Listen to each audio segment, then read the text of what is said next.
Salam sejahtera semuanya kepada para penonton tanya jawab yang berbahagia. Semoga video ini bisa memberikan pengetahuan dan edukasi kepada para penonton, dan jangan lupa untuk like dan subscribe channel ini ya. Selamat malam Murtada. Oh, belum bisa buka kamera ya. Selamat malam Murtada. Oh, belum bisa buka kamera ya. Kenapa feedback, Bang? Selamat malam. Ya, silakan saudaraku, ada yang mau ditanya? Halo. Iya, halo juga. Ada yang mau ditanyakan? Ya, saya mau bertanya, Mbak. Ya, silakan. Ini persoalan ketuhanan, Mbak. Iya.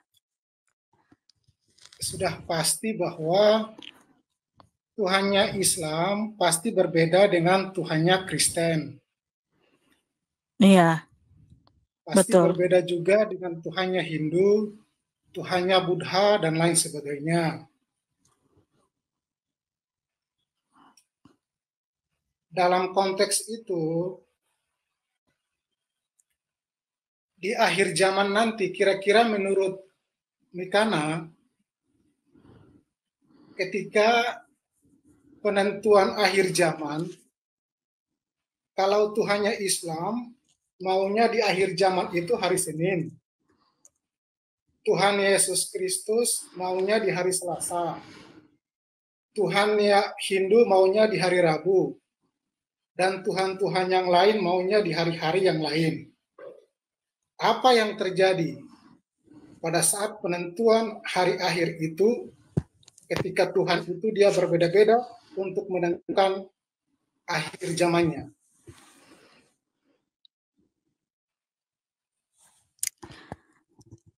Mohon maaf dengan segala hormat, saya tidak percaya dengan yang lain selain dari Tuhan Yesus, karena Tuhan Yesus berfirman di Matius 13 ayat 32 dan Matius 24 ayat 36.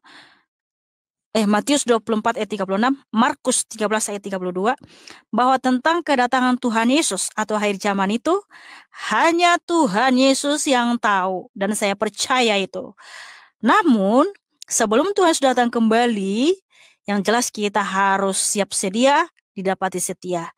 Nah, ketika Tuhan sudah datang kembali, semua manusia akan dikumpulkan di hadapannya, bahwa dia adalah hakim adil, yaitu di Wahyu 20, Wahyu 19, Matius 25, bahwa Tuhan Yesuslah hakim adil. Jadi saya tidak percaya dengan akhir zaman yang dituliskan, mohon maaf, agama lain. Jadi saya hanya percaya kepada Tuhan Yesus. Ya, maksudnya saya juga kan tadi sudah sampaikan bahwa Tuhan kita setiap agama berbeda-beda, itu sudah pasti. Sudah pasti.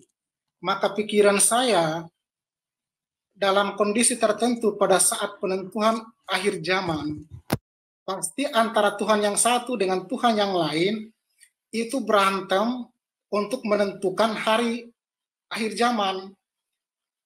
Orang Islam mengakui Tuhannya bisa menentukan akhir zaman. Kristen juga seperti itu. Yang lain juga seperti itu. Jadi dalam konteks itu, maka kemungkinan besar mereka akan berkelahi untuk menentukan hari akhir zaman itu.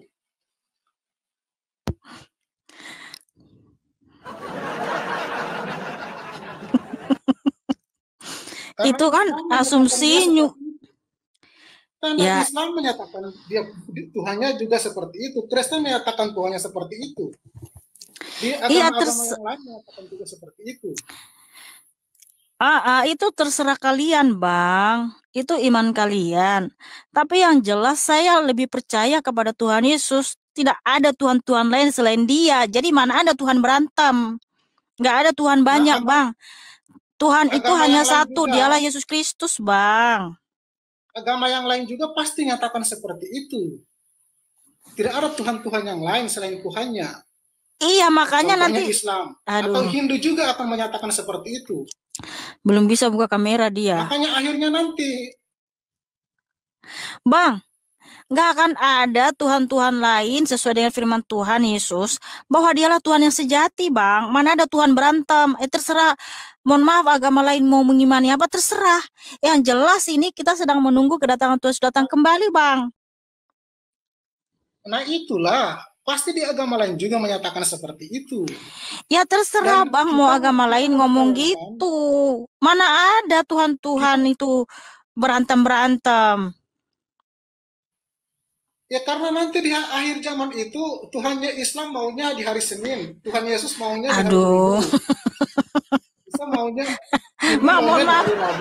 Saya sudah jawab. Terima kasih ya Bang Ilham Itoku Ilham. Terima kasih, Tuhan Kristus memberkatimu. Satu pertanyaan lagi boleh? Satu pertanyaan boleh?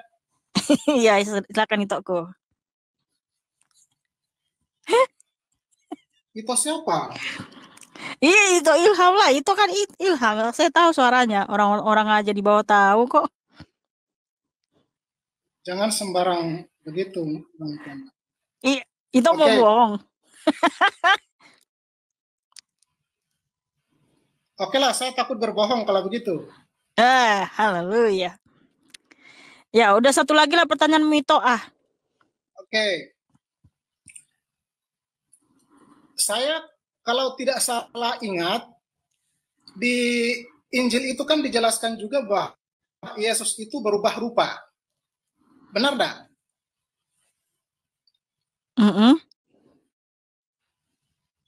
Ya, berubah rupa.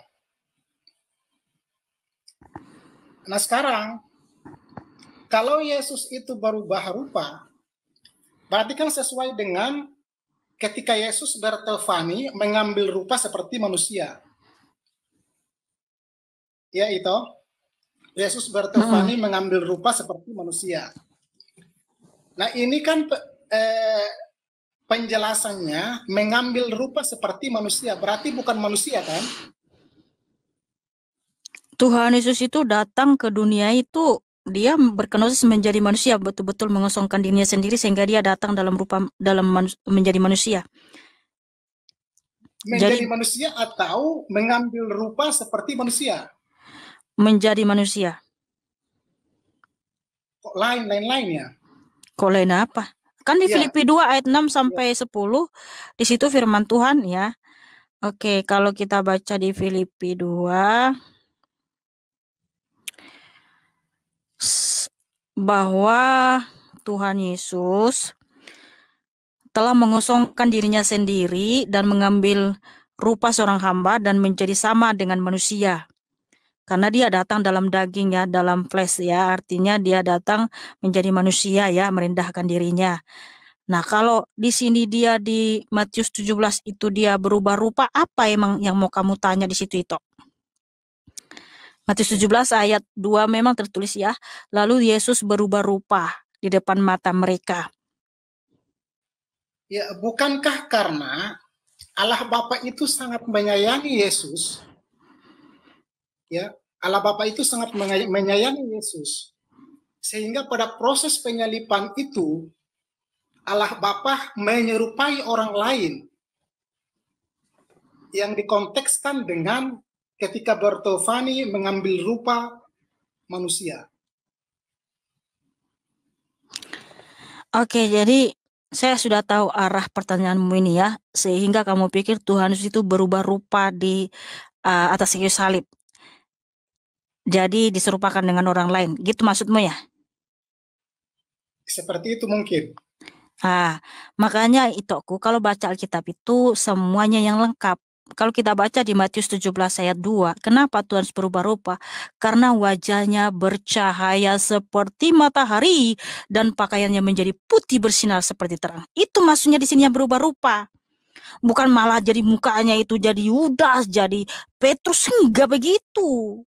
Berubah rupa di sini dia bercahaya wajahnya. Di mana kalau mereka siang malam bersama Tuhan Yesus kan, tapi seperti wajah yang mereka lihat setiap hari. Tapi ini ketika Tuhan Yesus ya dimuliakan di atas gunung, dia bisa memanggil Elia dan Musa dari surga ya, sehingga ada di situ Nabi Musa, Nabi Elia dan Tuhan Yesus. Lalu Tuhan Yesus itu wajahnya berubah rupa, bukan jadi wajahnya dari mirip dengan orang lain, enggak.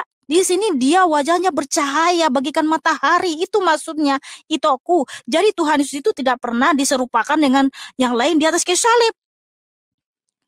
Karena berubah rupa di sini maksudnya wajahnya bercahaya bagaikan matahari dan pakaiannya menjadi putih bersinar seperti terang. Iya, Jadi Tuhan Yesus tidak pernah akhirnya jadi dia kabur ya, pada saat penyaliban dia kabur lalu digantikan dia sama orang lain. Nggak pernah, Tuhan Yesus nggak pernah seperti itu. Tuhan Yesus itu bertanggung jawab. Tuhan Yesus itu ya tidak pernah malah mengorbankan orang lain. Itu namanya kan ajas manfaat, mengorbankan orang lain gitu supaya dia yang disalib. Aku keluar aja dari sini gitu, minta tolong sama yang lain. Enggak seperti itu. Tuhan Yesus nggak pernah seperti itu. Tuhan Yesus itu memang tujuannya datang ke dunia juga untuk disalibkan kok. Masa tiba-tiba dia kabur? Sebelum Tuhan Yesus disalib itoku 1500 tahun yang lalu ya, bahkan jauh sebelumnya di dalam Alkitab, kitab para nabi dan kitab hukum Taurat, di situ sudah dinubuatkan tentang penyaliban Mesias. Bahkan Tuhan Yesus sebelum disalib dia 4 kali loh memberitahukan kepada murid-muridnya ya. Di Matius 16 sampai Matius 26 di situ dituliskan 4 kali Tuhan Yesus memberitahukan kepada murid-muridnya bahwa dia akan disalibkan. Masa ketika dia udah disalib, dia lalu kabur, diserupakan sama orang lain? Ya enggak seperti itulah itoku. Tuhan Yesus itu berkorban begitu mulia. Justru kemuliaan Tuhan Yesus itu di atas kayu salib. Dia menunjukkan di situ dia sungguh Allah yang Maha Kuasa, Allah yang Maha Pengampun. Nah, kalau itu dikatakan dia kabur, itu artinya telah menghina mulianya itu di atas kayu salib. Dia begitu Allah yang Maha Sempurna, Allah yang Maha Pengampun, Allah yang penuh cinta dan kasih kepada umat manusia. Bukan malah kabur. Jadi cintanya Tuhan itu terbukti itu melalui pengorbanan. Sama seperti ini toh ya, kamu bilang sama pacarmu ya atau sama istrimu ya, kalau udah nikah, aku cinta kamu, I love you. Nggak ada bukti, nggak ada pengorbanan, itu bullshit itu aku. Cinta itu butuh pengorbanan, cinta itu butuh bukti, bukan cuma sekedar omong doang. Ya Tuhan mengatakan, akulah Maha Pengampun. Inilah tubuh dan darahku yang kuberikan bagi kamu untuk kehidupan kekal. Dibuktikan Tuhan Yesus di atas kayu salib. Jadi kalau saya contohnya mau cinta Itomikana, berarti saya harus berkorban ke Medan, begitu kan? Iya, kira seperti itulah. Wow, tantangan ini. Jangan pula kau datang ke Medan.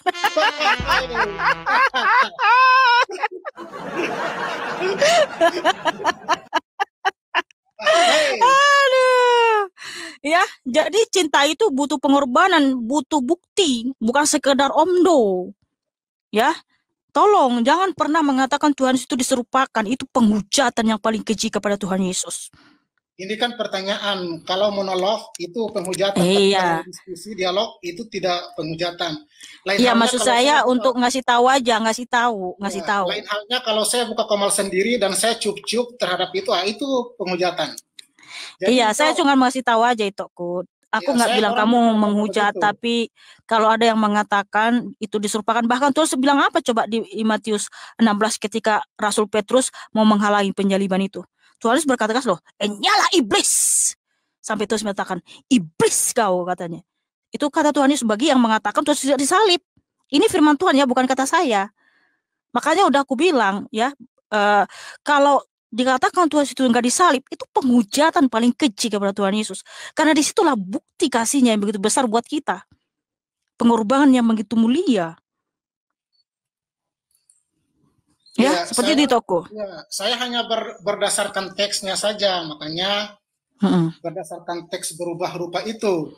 Yang saya pahami rupa itu adalah bisa wajahnya bercahaya, bisa fisik, matahari. Bisa ya, tapi di sini udah paham ya Toku bahwa di sini berubah rupa itu bukan jadi wajahnya berubah, fisiknya berubah, enggak. Wajahnya bercahaya. Ya, pakaiannya itu bersinar seperti terang. Itu maksudnya di situ. Oke, jelas ya? Jelas sangat. Oke. Insya Allah saya cari lagi referensi lain untuk menguatkan penjelasan itu. Iya. Karena kita kan kalau kita baca satu ayat ini, lalu Yesus berubah rupa di depan mata mereka, wajahnya Nah, dijelaskan apa yang berubah itu Itoku. Alkitab itu dahsyat, luar biasa, lengkap, sempurna. Dijelaskan apa yang berubah itu, yaitu wajahnya bercahaya seperti matahari dan pakaiannya menjadi putih bersinar seperti terang. Nah, begitu Itoku. Ya, saya rasa udah cukup dulu. Ini kayaknya ditulis murtad, ini kayaknya mau murtad dia tuh mengikut Tuhan Yesus, dia di situ ilham ini ya. Kita doakan. Yang di bawah itu dibilang saya akun baru, bukan saya akun baru, karena kalau saya pakai akun yang benar, itu Mikana enggak kasih naik ke saya, makanya saya pakai akun ini. Gitu. Ya. Oke lah Itoku, makasih Itoku, saya hargai usahamu. Ya, Tuhan Yesus mengasihimu dan memberkatimu saudaraku. Sampai ke Medan. Terus mengasihimu saudaraku. Ya, tepuk tangan buat Ito Ilham yang cakep dan manis. Ya, selamat malam dan assalamualaikum. Ya, waalaikumsalam. Halo. Ya, selamat malam saudaraku. Selamat malam. Ya, silakan, ada yang mau ditanya. Mau nanya dulu boleh? Ya, silakan. Untuk siapa Yesus itu berpuasa, Kak? Baik. Di mana memang kita harus tahu dulu tujuan Tuhan Yesus datang ke dunia. Yang pertama, untuk mengembalikan manusia ke rancangan semula, yaitu hidup yang kekal, karena tidak ada yang bisa menebus kita dari kutuk kematian selain Tuhan itu sendiri. Makanya nabi nggak bisa menyelamatkan kita, malaikat nggak bisa menyelamatkan kita dari kutuk kematian, hanya Tuhan itu sendiri. Makanya Tuhan yang datang. Nah, itu yang pertama. Yang kedua, untuk memberikan kita teladan bahwa kita harus hidup seperti Tuhan Yesus. Makanya Tuhan memerintahkan kita harus berpuasa.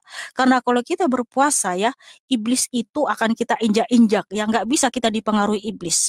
Nah, orang yang sering berpuasa, tapi ingat, puasanya untuk apa dulu? Bukan untuk jadi diet gitu ya. Puasanya itu adalah untuk mendekatkan diri dengan Tuhan Yesus Kristus Allah yang Maha Kuasa. Jadi di sini Tuhan berpuasa untuk memberikan kita teladan. Ini juga sih yang saya pergumulkan juga, karena sebelum kita melayani hendaknya lah kita puasa gitu. Sebelum kita melayani kita harus berpuasa dulu. Gitu saudaraku.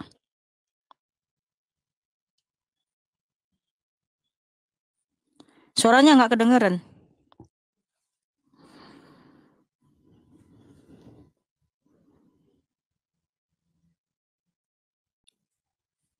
Ngomong apa bro?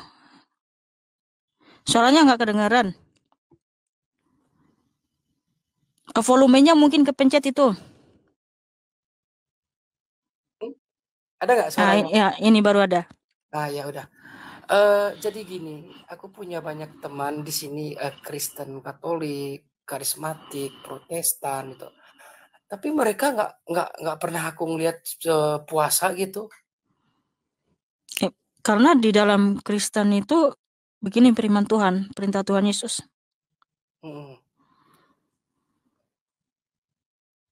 Di Matius 6 ayat 16-18 firman Tuhan. Dan apabila kamu berpuasa, janganlah muram mukamu seperti orang munafik. Mereka mengubah air mukanya supaya orang melihat bahwa mereka sedang berpuasa. Aku berkata kepadamu, sesungguhnya mereka sudah mendapat upahnya. Tetapi apabila engkau berpuasa, minyakilah kepalamu dan cucilah mukamu, supaya jangan dilihat oleh orang bahwa engkau sedang berpuasa, melainkan hanya oleh Bapamu yang di sorga yang tahu bahwa kita itu berpuasa. Jadi kalau kita berpuasa memang nggak pernah diumbar-umbar, nggak pernah dikasih tahu, hanya Tuhan Yesus yang tahu. Karena itu sudah diajarkan Tuhan Yesus. Karena berpuasa itu bukan mau pamer nih, oh gua puasa, gua paling beribadah gitu, bukan. Tujuan puasa kita itu adalah supaya kita bisa menahan diri, menguasai diri dari segala perbuatan jahat ya. Bahwa kita harus bertobat sungguh-sungguh supaya kita bisa menguasai diri, bukan hanya menahan lapar dan haus gitu. Jadi aku mau tanya, Kak Mikana ini udah puasa seminggu berapa kali? Nah, karena katanya nggak boleh kasih tahu. Yang jelas saya berpuasa pernah kadang berpuasa juga gitu. Kalau ada sesuatu hal yang mau saya berpuasa, tapi saya nggak kasih tahu dong. Wah, lah, saya lagi puasa ini, woi, gitu. Jangan kalian makan di depanku. Gue lagi puasa ini. Nggak pernah gitu. Kalau orang mau makan aja lo, kan yang puasa gua. Tapi coba kakak jelaskan sedikit puasanya di di Kristen itu gimana sih sistem dari pertama sampai buka gitu? Oke, jadi puasa yang saya lakukan ya. Kalau saya puasa itu bisa saya itu nggak makan mulai dari saya bisa mungkin makan mulai subuh pagi, terus bukanya itu malam jam-jam 7 gitu. Atau bisa juga sampai 2 hari gitu nggak makan gitu. Itu kita sambil berdoa juga, sambil memohon apa yang kita inginkan dari Tuhan Yesus gitu. Dan kadang juga kita bisa berpuasa untuk menguasai diri kita supaya tidak melakukan perbuatan-perbuatan buruk, ya kebiasaan buruk itu harus ditinggalkan. Nah, kita berpuasa gitu. Oh, jadi gitu ya. Puasanya itu dia bisa 2 hari, itu tergantung kita yang ngatur gitu, bukan memang diatur dari Iya. gereja ya, Kakak? Iya, karena dia ada di dalam Alkitab, ada puasa Daniel. Ada puasa Ester. Puasa Ester itu dia 3 hari 3 malam nggak makan, nggak minum. Ada puasa Daniel ya, bahwa dia hanya makan apa ya? Aduh, lupa saya, sorry ya. Ada juga puasa Tuhan Yesus. Nah, siapa yang bisa puasa Tuhan Yesus? 40 hari 40 malam nggak makan, nggak minum. Nggak ada yang seperti itu ya. Nah, itu 40 hari, selama 40 hari itu nggak makan, nggak minum sama sekali, Mbak? Iya. Tuhan Yesus. Ada yang Tapi pernah ngelakuin? enggak, hanya Tuhan Yesus yang bisa. Iya dong ya, kalau orang biasa kayaknya udah mati kali ya, Mbak? Iya, betul. Jadi memang yang paling apa itu 3 hari 3 malam ada orang nggak makan, nggak minum. Itu puasa Ester. Iya. Ya, makasih ya Kak Mikana ya. Ya, sama-sama saudaraku. Sehat selalu juga buatmu. Tanah Karo. Ya, salam. Halo. Oke, ya shalom. Terima kasih saudaraku, Tuhan mengasihimu. Menjua-jua.